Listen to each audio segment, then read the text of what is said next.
오늘 하나님께서 우리에게 주신 말씀은 고린도 후서 12장 7절에서 10절까지의 말씀입니다. 여러 계시를 받은 것이 지극히 크므로 너무 자고하지 않게 하시려고 내 육체의 가시 곧 사단의 사자를 주셨으니 이는 나를 쳐서 너무 자고하지 않게 하려 하심이니라. 이것이 내게서 떠나기 위하여 내가 3번 주께 간구하였더니 내게 이르시기를 내 은혜가 내게 족하도다. 이는 내 능력이 약한 데서 온전하여짐이라 하신지라.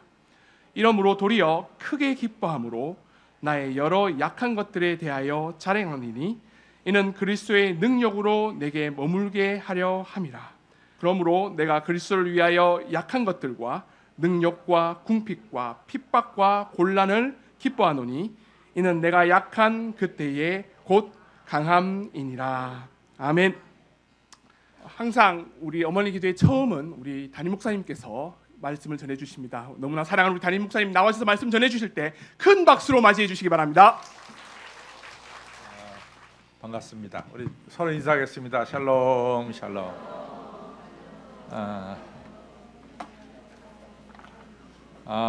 사실은 제가 맨 처음 시간에 한다는 것은 제게 영광이고 축복인데 또 동시에 엄청난 부담입니다. 제가 도대체 어머니 기도에 뭐 얼마나 많이 전했는지 몰라요.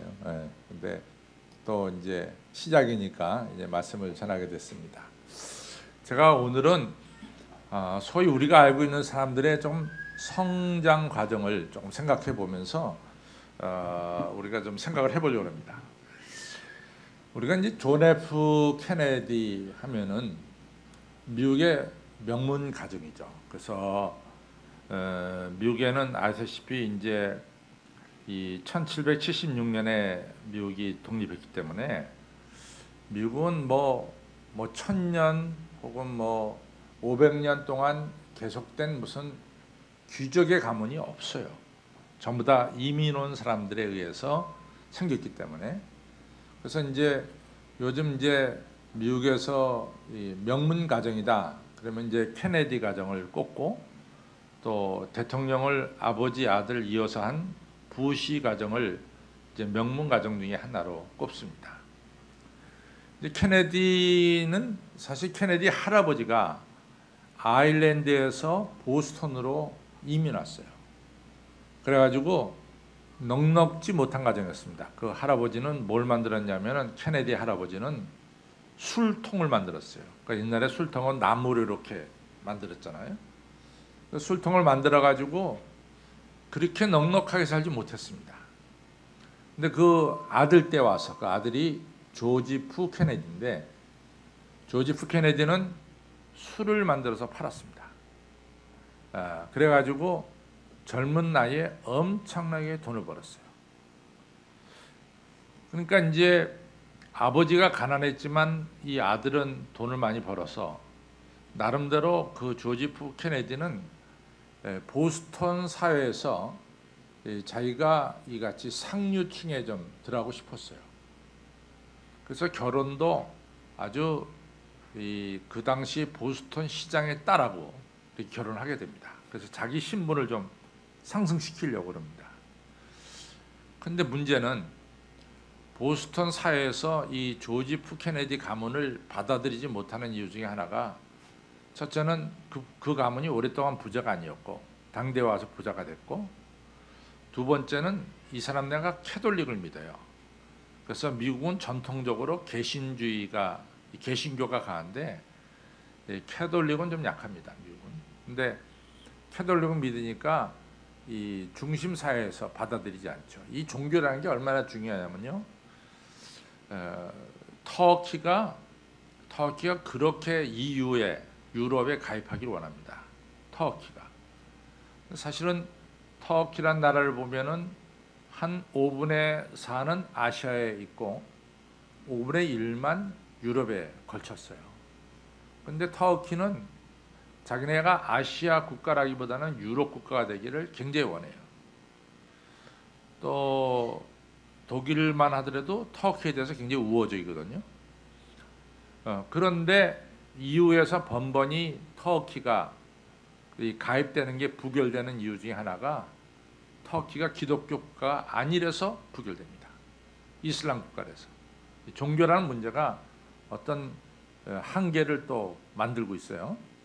그러니까 이 조지 F 케네디가 돈은 많이 벌었는데 이 보스턴 상류사회에 진입을 못해요.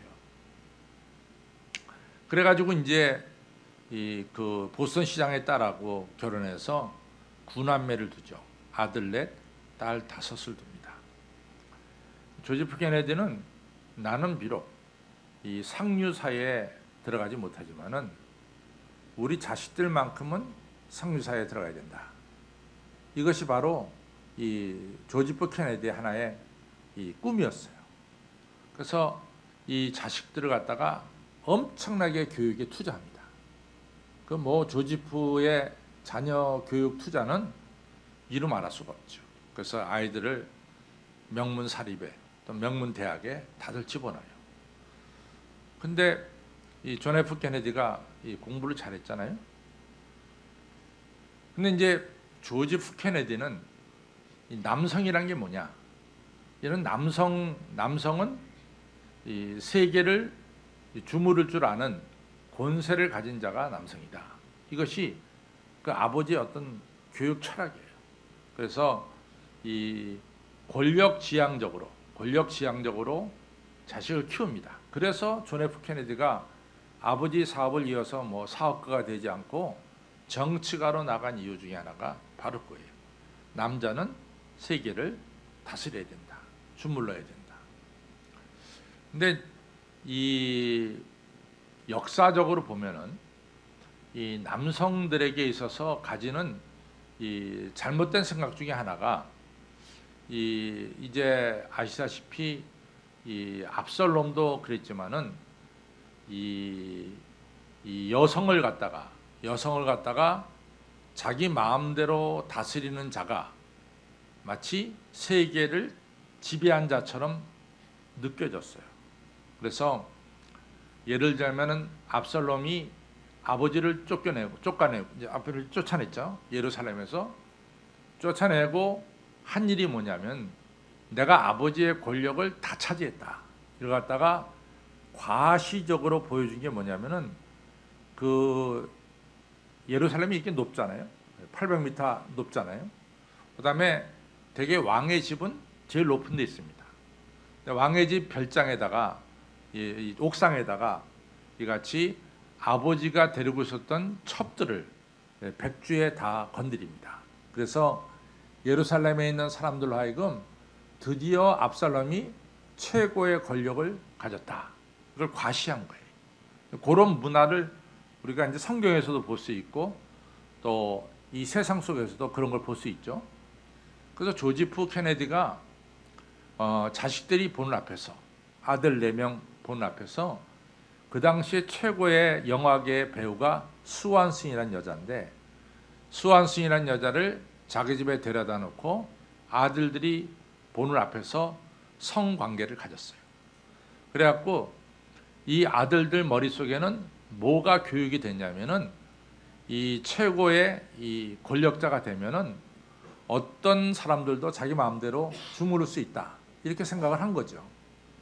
그래서 클레이 부스라고 하는 이 클린턴 이 케네디 가정을 쓴 가문을 쓴 클레이 부스라는 사람은 어떻게 얘기하냐면은 케네디가 1917년생이죠. 그리고 1963년에 세상을 떠났어요. 46세에 세상을 떠났습니다. 젊은 나이에.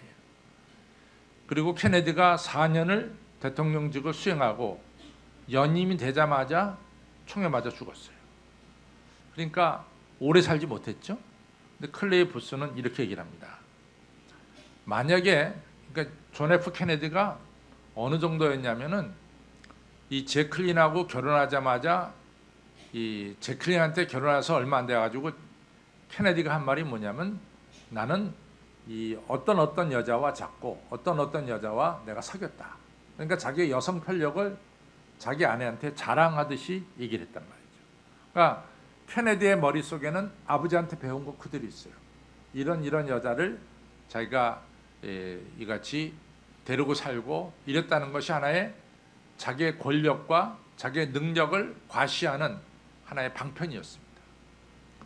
그래서 클레이 부시라는 사람은 이 케네디 가문을 쓰면서 뭐라고 썼냐면 존 F 케네디가 만약에 더 미국의 대통령으로 있었다면 미국은 윤리와 이같이 모든 이런 도덕 정신이 완전히 무너졌을 것이다. 그러니까 이 사람 글에는 케네디 잘 죽었다는 거야. 46세. 더 살았다면 백악관이 완전히 엉망이 됐을 거라 이거죠.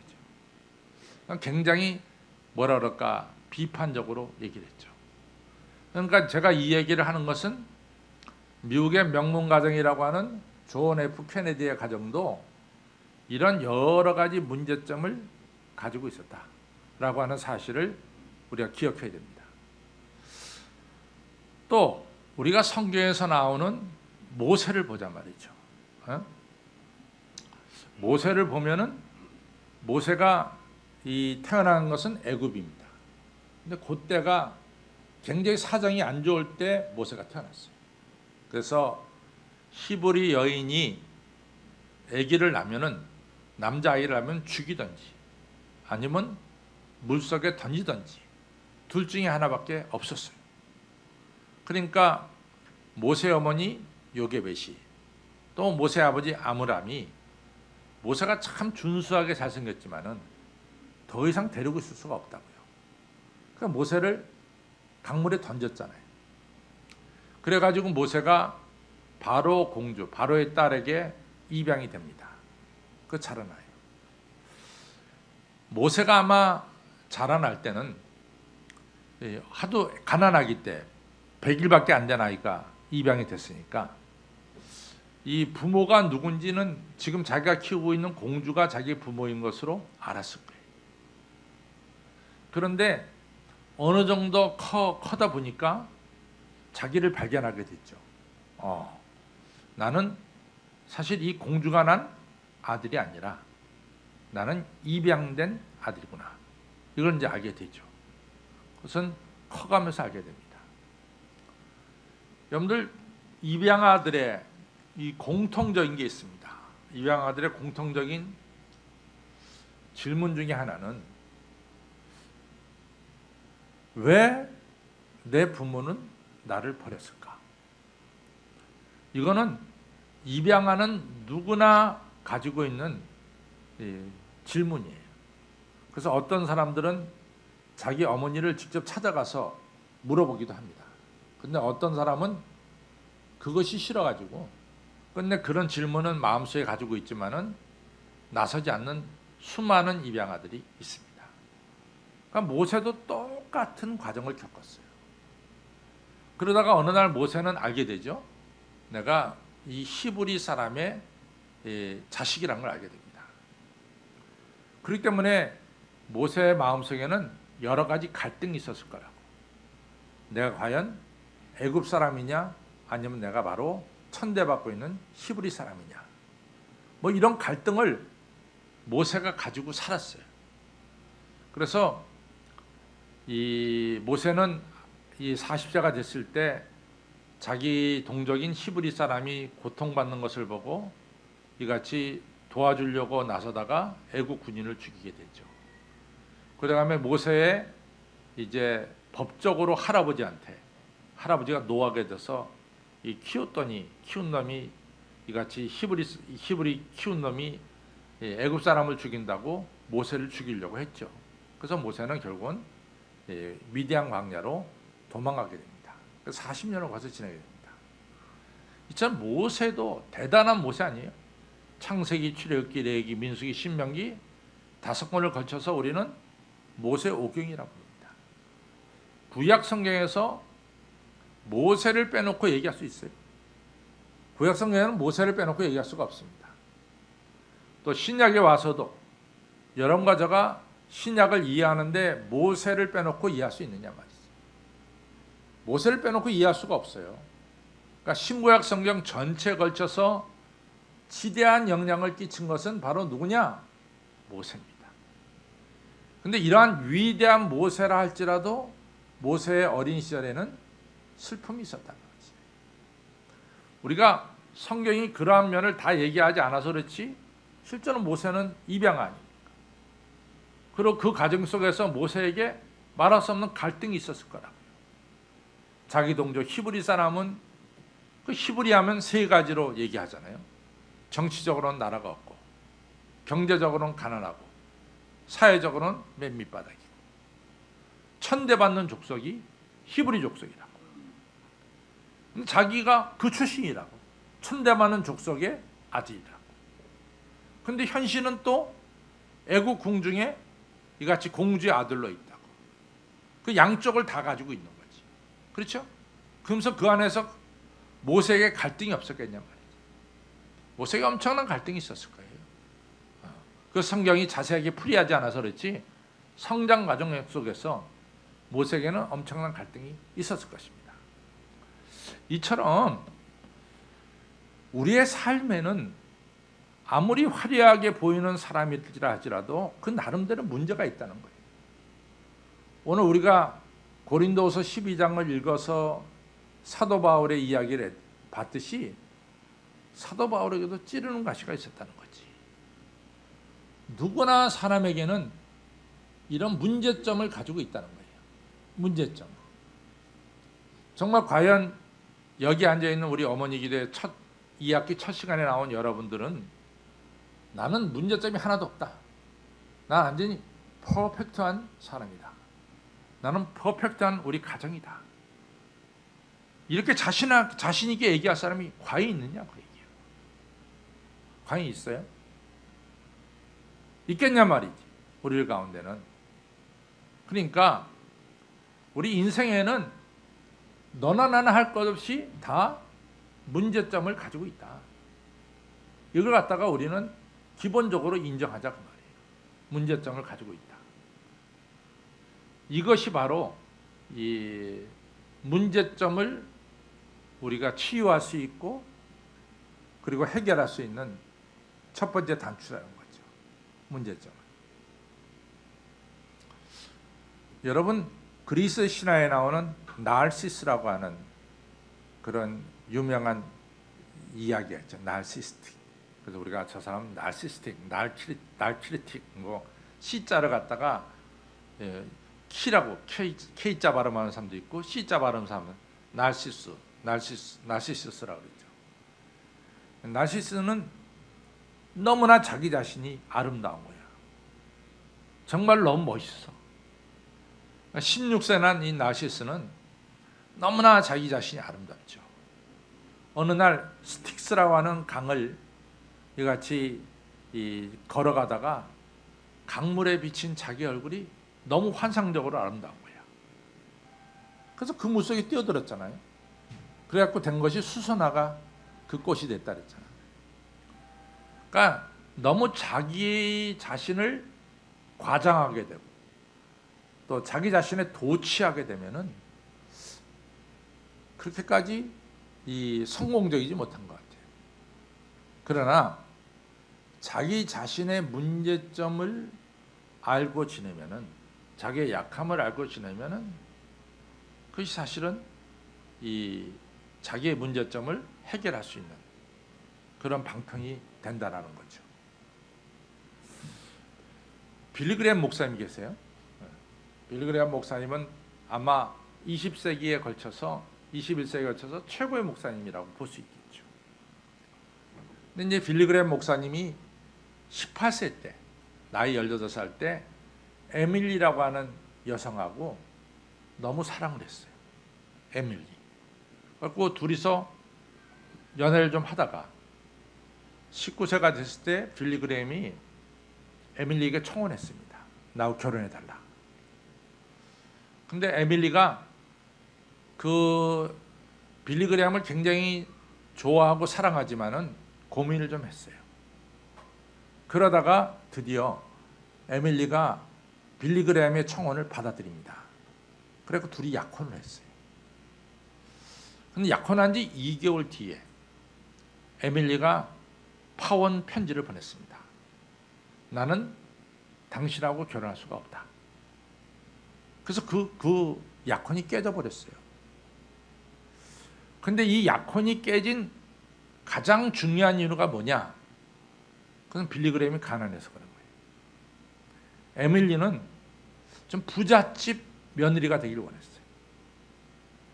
빌리 그레임 남자로 볼 때는 꽤 괜찮은 남자인데 너무 돈이 없어, 그 집이.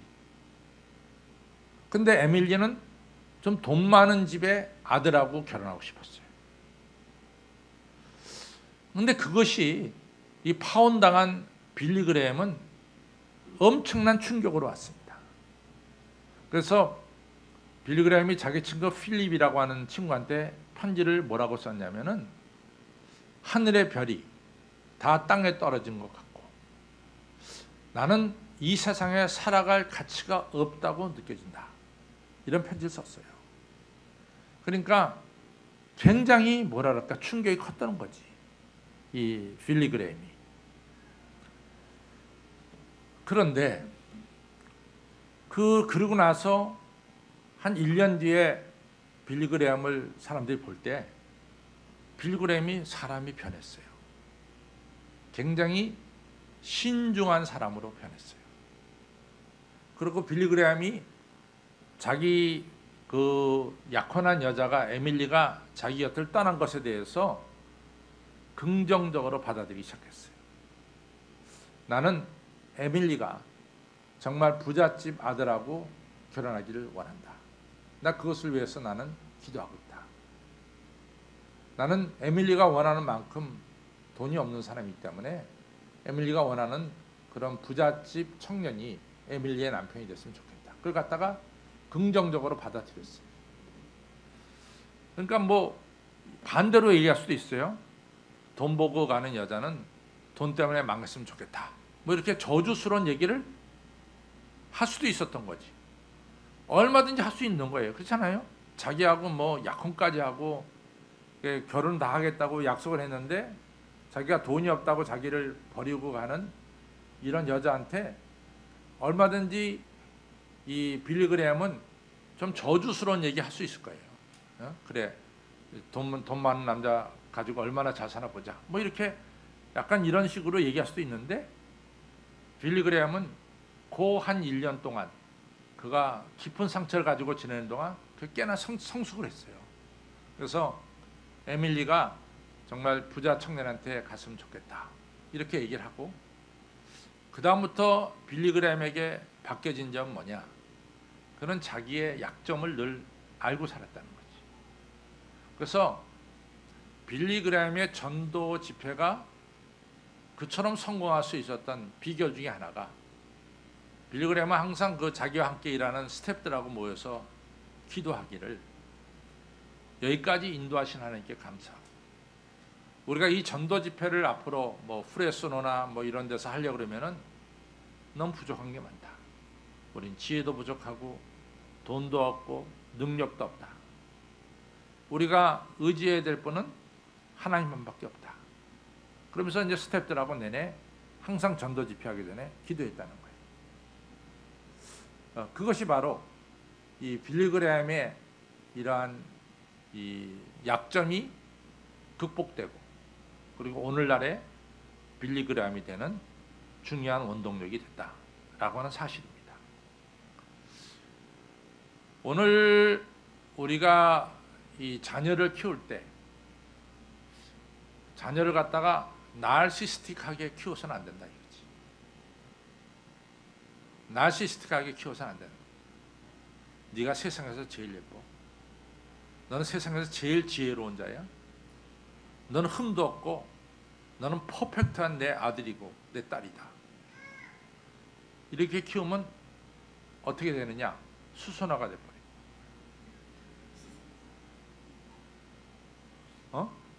수선화가 돼버려. 여러분들 자녀들에게 약점이 없어요? 여러분들 자녀들에게 좀 부족한 점이 없어요? 그렇게 퍼펙트해요? 그렇지 않잖아요.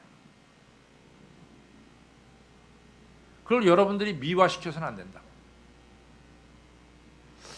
어떤 사람들은 내 자녀들이 기가 죽을까 봐 그냥 자녀들에게 약점도 얘기하지 않고 걔가 네가 최고다 잠깐만 이렇게 키우는 거예요. 근데 그거는 좀 잘못된 거예요. 왜냐하면 잘못하면 케네디 같이 될 수도 있어요. 케네디가 어떤 면에서 뭐 성공적인 인물인지 모르지만은 또 어떤 면에서 봤을 때는 케네디가 그렇게 성공적이지 않은 것도 있어요. 왜냐하면 케네디의 자손들이 뭐 캐롤라인 빼놓고 지금 다 죽었잖아요. 그러니까 이게 우리 자녀를 키울 때 우리 자녀가 너는 완벽하다 그렇게 키워서는 안 될 것 같아. 우리 자녀들도 약점이 있다. 그 약점을 서로 인정하는 게 우리가 좋은 게 아니냐 이런 얘기입니다. 나는 사실은요 우리 애들이 무슨 직장 생활하고 뭐 하다가 뭐 자기 실패한 얘기 뭐 이런 얘기 하면은 난 속으로 굉장히 하나님께 감사해. 그래도 너희들이 젊었을 때 얘들 젊었을 때 그렇게 뭐 어려움도 겪고 그리고 그것이 축복이다. 왜냐하면은 우리 아이들이 만약에 내가 세상을 떠나고 나서 그런 어려움을 겪으면 내가 도와줄 수도 없어요. 그래도 제가 펄펄하게 살아있을 때 아이들이 실패도 하고 또 자신들의 약점도 발견하고 이런 게 축복이 아니냐. 그것을 발견하는 게 축복이 아니냐. 우리는 사실은 퍼펙트한 사람이 아닙니다. 우리는 절대로 완전한 사람이 아니에요. 모세에게도 약점이 있었듯이 우리는 다 약점을 가진 삶이다. 나만 그러냐? 내 자녀도 그래요. 내 자녀. 그걸 갖다가 우리가 인정하는 게 좋지 않을까. 두 번째로 이제 우리가 이제 누구를 기쁘게 할 건가? 이게 중요해요. 우리가 이제 클린턴을 보면은 클린턴의 이름이 사실은 빌리 클린턴이에요. 빌리, B-I-L-L-Y, 빌리가 나오고 그다음에 클린턴이 나옵니다. 그럼 빌리란 이름은 어디서 왔느냐? 빌리라는 이름은 자기 친아버지에서 났어요. 자기 친아버지가 이 클린턴이 세상에 태어나기 3개월 전에 자동차 사고로 죽습니다. 그러니까 클린턴은 자기 아버지 얼굴을 보지 못했어요. 그 자기 아버지의 이름이 빌리예요. 빌리. 그러니까 클린턴 엄마가 남편 잃고 그다음 클린턴을 낳았단 말이지. 어떻게 사냐 말이지 이걸 갖다가. 그러니까 그 클린턴을 자기 친정 엄마한테 맡기고 이 클린턴 엄마가 간호학을 공부하기 시작해요. 왜냐하면 먹고 살기 위해서. 클린턴의 전기에 보면 이런 게 나옵니다. 자기가 외할머니 손을 잡고 엄마 있는데 갔다가 기차역에서 엄마하고 헤어질 때 그때가 3살이래요. 너무너무 슬펐다. 엄마와 떨어진 게 너무 슬펐다는 거지. 이제 그렇게 이제 클린턴은 어릴 때 엄마하고 같이 살지 못하고 외조모하고 같이 사는 이런 슬픔이 있었어요. 그리고 어머니가 이제 간호사가 돼가지고 결혼한 게 누구하고 결혼했냐면 로저 클린턴하고 결혼했습니다. 그러니까 이 빌리 클린턴이 이 이름을 스텝파더인 로저 클린턴한테 받은 거예요. 그래서 클린턴이 된 거지. 사실은 클린턴하고 이 지금 클린턴 대통령은 관계가 없어요. 자기 엄마가 클린턴하고 결혼했기 때문에 클린턴이라는 이름을 받았지 원래 이 사람의 피 속에는 빌리라고 하는 원래 아버지의 이름이 있는 거지. 근데 이 로저 클린턴이 이게 난폭하기 이를 데 없다고. 알코올 중독자라고. 매일같이 술 처먹고 와서 자기 엄마가 싸우는 거야. 그럼 엄마하고 자기 스텝파더하고 계부하고 싸우는데 이 싸움을 말릴 사람은 오직 한 명. 클린턴밖에 없는 거예요. 그러니까 클린턴은 죽으라고 열심히 공부한 게, 첫째는 자기가 공부 잘하고 오면은 자기 계부도 좋아하고 자기 엄마도 좋아하고, 그러니까 자기 계부하고 자기 엄마를 만족시키려고 열심히 공부했어요. 그래서 클린턴이 공부를 잘했습니다. 또 하나는, 클린턴은 아버지하고 어머니, 자기 계부하고 엄마하고 싸움하면 그 싸움의 중재자가 누구냐면 클린턴이에요. 근데 이 싸움을 중재하려고 그러면은 거짓말을 수없이 해야 돼요. 왜냐하면 양쪽을 즐겁게 해주려고 그러면은, 이게 진실 가지고는 이 서로를 즐겁게 할 수가 없어요. 그러니까 여기선 이 말하고 저기선 저 말해야 돼. 그래야만 이게 이 계부하고 자기 어머니의 싸움을 막을 수가 있다. 자기 어머니가 자기 아버지한테 매맞아가지고 길거리에 쫓겨난 적도 클린턴이 몇 번을 경험합니다. 그러니까 클린턴 마음속에는 자기 어머니가 더 이상 자기 아버지한테 매맞지 않도록 뭔가 조치를 취해야 된다고 클린턴은 어릴 때부터 생각한 거예요. 그래서 양쪽을 다 즐겁게 했어요. 그러니까 클린턴한테는 뭐가 있냐면, 다른 사람을 즐겁게 해야 된다, 자기 아버지 어머니를 즐겁게 해야 된다, 이게 확 박혔어. 그러기 위해서는 거짓말을 그냥 밥 먹듯이 한 거야. 그래서요, 댄 퀘일이 클린턴 대통령 때 부통령 아니에요? 댄 퀘일이 직선적으로 얘기합니다. 클린턴에게는 진실이 없다. 하도 거짓말을 해야 되니까 클린턴에게는 진실이 없다, 이런 얘기를 했어요, 댄 퀘일이. 그러니까 클린턴이 굉장히 약점이 많죠. 그렇죠? 약점이 많은 것 중에 하나는 거짓말을 너무 쉽게 한다는 거예요. 삼손이 왜 무너졌을까? 삼손은 하나님께로부터 엄청난 능력을 가지고 태어난 사람이에요. 삼손의 능력을 누구도 꺾을 수가 없어요. 꺾을 수가 없잖아요. 삼손은 그 많은 능력을 오직 자기의 즐거움을 위해서 썼어요. 오직 자기의 즐거움을 위해서 썼어요. 나중에 이 삼손이요, 이 자기 즐거움에 빠져 살다 보니까 삼손이 들릴라는 여자가 자기를 잡으려고 한 걸 알고 있거든요. 그 비밀을 가르쳐달라. 그러면 삼손이 바보예요? 알지. 저 여자가 나를 갖다가 내 힘을 빼려고 그러는구나. 알죠. 그래도 자기 즐거움에 빠져 살다 보니까 꾀를, 그 함정을 알면서도 거기 들어가요. 그래서 자기 머리의 비밀을 가르쳤잖아. 우리 자녀들을 어떻게 키울 건가? 우리 자녀들을 사람을 기쁘게 하는 자녀로 키울까? 아니면 하나님을 기쁘게 하는 자녀로 키울까? 참 중요합니다. 사람을 기쁘게 하는 자녀로 키우면은 사실은 사람을 기쁘게 하려고 거짓말할 수도 있어요.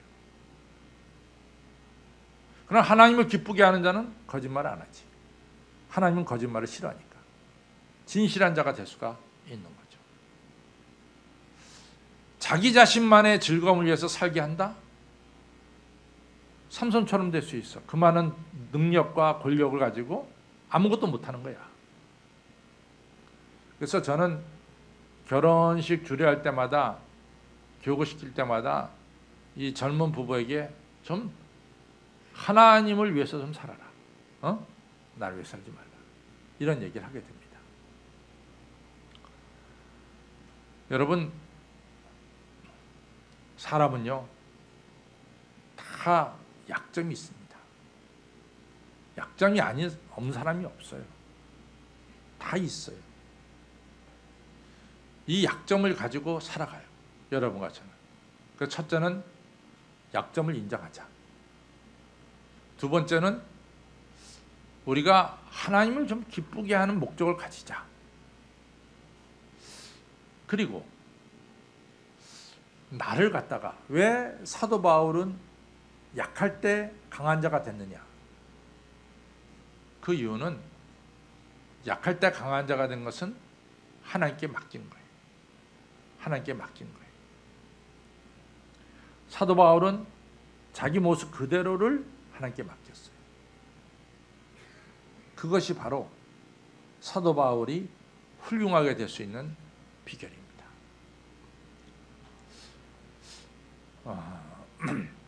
저는 이제 늘 하는 얘기지만 저희 어머니가 나한테 가르쳐준 가장 큰 교육 중에 하나는 사실은 우리 어머니는 제가 늘 얘기했지만은 제가 초등학교 다닐 때 저희 집이 저희 반에서 제일 컸어요. 제일 큰 집에 살았습니다. 그러니까 우리 초등학교 담임 선생님은 적어도 우리 어머니가 1년 동안 담임하고 있는 동안 한두 번은 학교에 와서 이같이 선생님을 찾아뵐 줄 알았어요. 근데 저희 어머니는 1년 동안 한 번도 안 갔습니다. 학교에 한 번도 안 갔어요. 그래서 제가 오히려 우리 선생님한테 좀 미움을 샀다고요. 우리 어머니는 일주일에 한 서너 번은 교회 와서 주무셨어요. 그게 좀 완전히 그랬고, 또 하나는 제가 언젠가도 얘기했지만 제가 초등학교 다닐 때 주일날 교회 안 가고 친구하고 놀러 갔다가 한번 혼나가지고 걸려가지고 우리 어머니한테 무섭게 매를 맞았어요. 또 우리 어머니가 저를 때리면서 하시는 말씀이, 이놈아, 네가 하나님을 떠나서 어떤 놈이 되려고 말이야.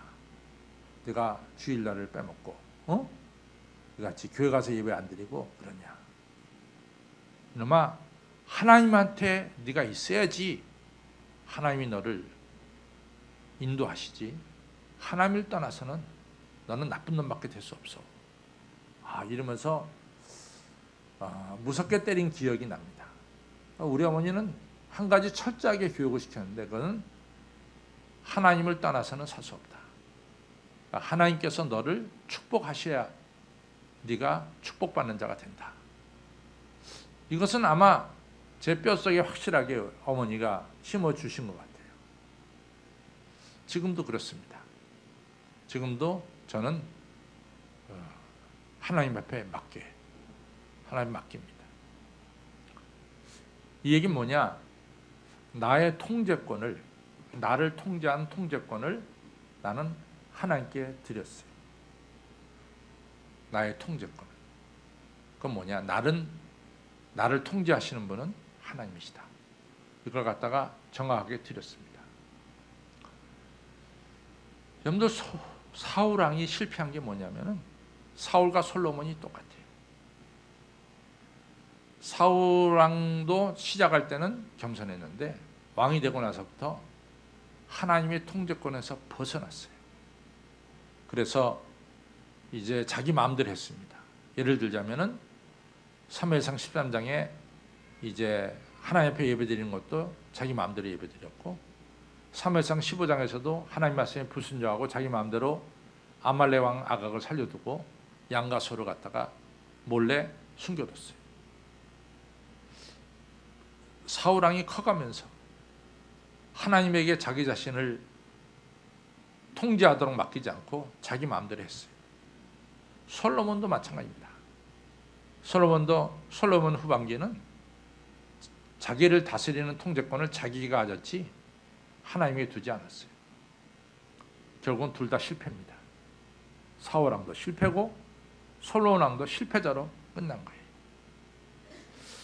여러분과 저의 자녀를 누구에게 맡기겠느냐? 하나님께 맡기셔야 돼요. 하나님께서 여러분과 저를 통제하는 이런 통치권을 하나님께 드려야 돼요. 참 중요합니다. 참 중요합니다.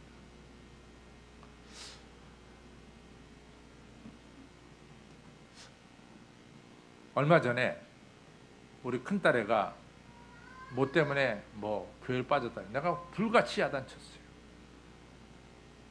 내가 불같이 야단쳤습니다.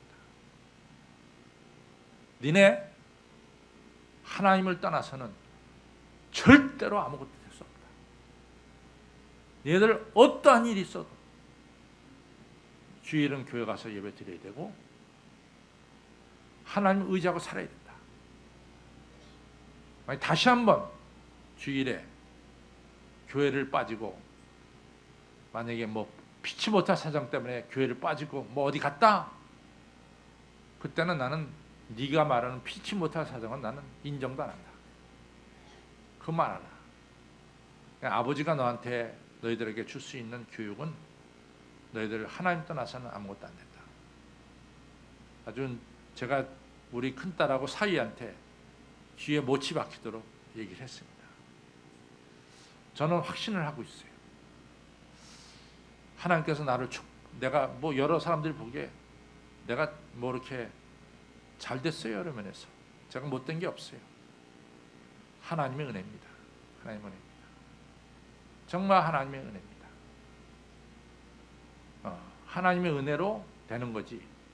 하나님께서 인도하셔도 되는 거지.